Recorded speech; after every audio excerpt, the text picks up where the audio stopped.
Hi, I'm Marcy Marxer. Thank you for joining me for Lesson 3 of Ukulele Daily. How do you learn to play a musical instrument? A little bit every day, and you've got it going on. You can see your progress. You can chart your progress. We've been working on 12-bar blues in the key of C. We're going to continue doing that with some beautiful inversions of C6 chords. Now, you probably know, if you play uke at all, this is the first inversion of C6, which means it's the inversion. First inversion means it's the lowest one on the fingerboard. Well, we can't go any lower than that. We don't have any more frets. That's a beautiful inversion of C6. Now, we're going to go to this next inversion of the C6. That would be the second one. And there are two ways to play it, okay? I'm going to show you how I play it. Now, we played this closed position C in Lesson 2. Now, see these two strings? What I'm going to do now is put my second finger on those two notes. Now, that may take some practice right there, okay? There you have a C chord. And we're going to make it a C6. We're going to add some more fingers to it. Add one finger at a time. Do this until it's really clear for you. Then reach over here and lazily lay your first finger on the 4th string 2nd fret. Okay? Now that may seem like an odd movement, but just go like this a few times and get used to stretching that first finger over to the low string. Okay? So now we have this 2nd fret, and then we have 3rd fret on the first two strings. So try to get those notes clear. Okay? Well, once you get those three notes, take your ring finger and add it to the 3rd string 4th fret, and we have this chord. C6.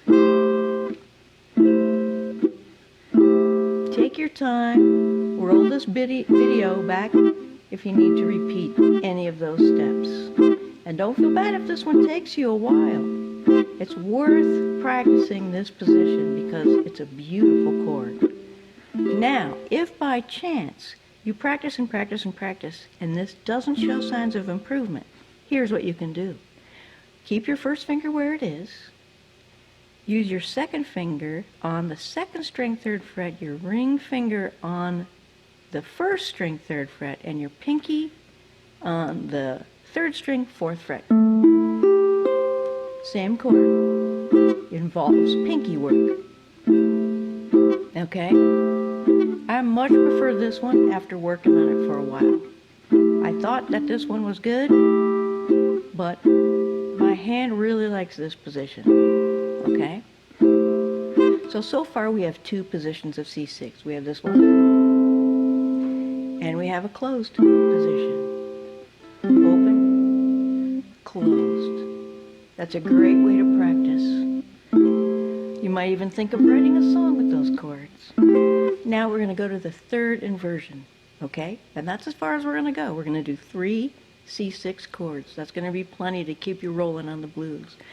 We're going to count here, C, D, E. E is the 3rd note in the C scale, and the C chord is made up of the root, the 1, the 3, and the 5. So we're going to use this note, this E, on the top string. So we're going to call this C6 with the 3rd on the 1st string. Okay? Isn't that beautiful? Okay. This one may be easier on your hands. Now, when jazz players and folk players talk about frets and numbers of strings, let's just cut to the chase here and have a shortcut. We say from the lowest string, or the string closest to your chin. It's not always the lowest string in pitch if you have a reentrant ukulele. So we have 4, 3, 2, 1 strings.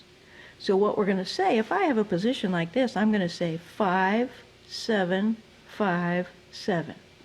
And that means 5th fret on the 4th string, 7th fret on the 3rd string, 5th fret on the 2nd string, 7th fret on the 1st string. So now we have a shortcut for talking about chords. So we have this.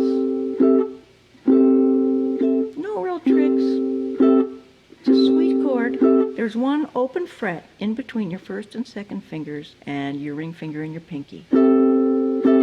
Yeah, if you get a sound like this, that's not it.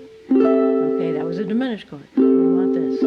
Okay. Now, we had a C7 that we used in the last lesson, lesson number 2. That was barred at the 3rd fret. We're going to use that again for our C7. Okay?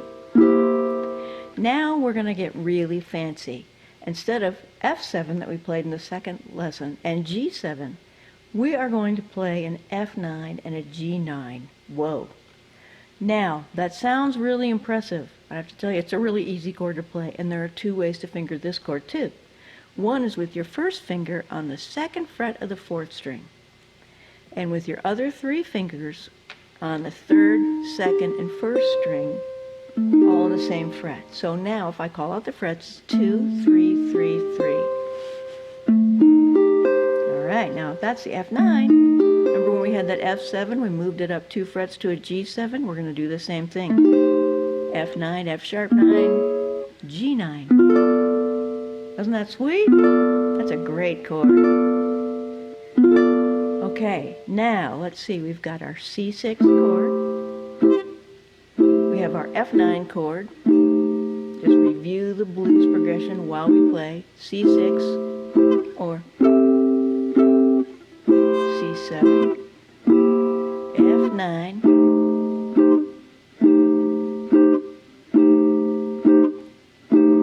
C6,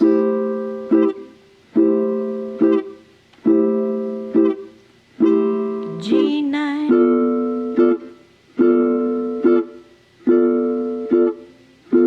C6,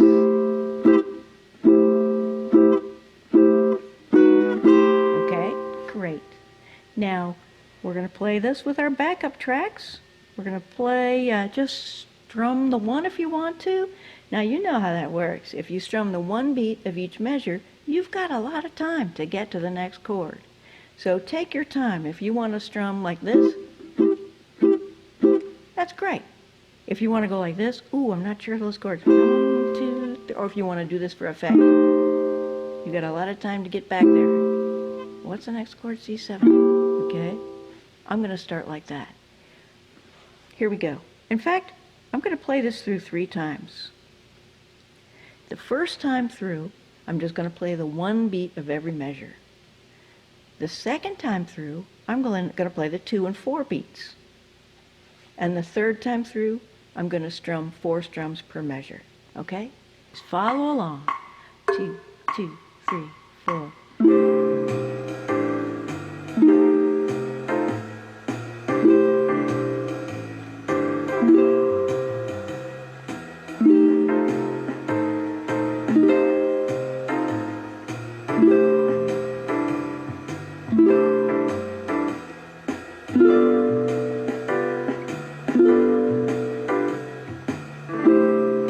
Okay, get a little fancy.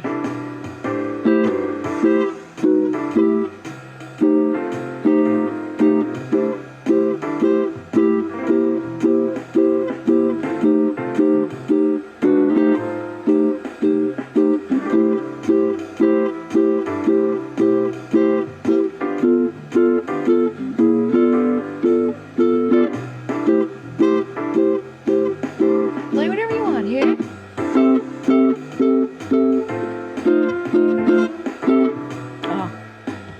Good enough. Sorry. We're going to pick up again. Just follow along. Okay. Just follow along. Here we go.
Thank you for joining me on this lesson of Ukulele Daily. Again, I'm Marcy Marxer.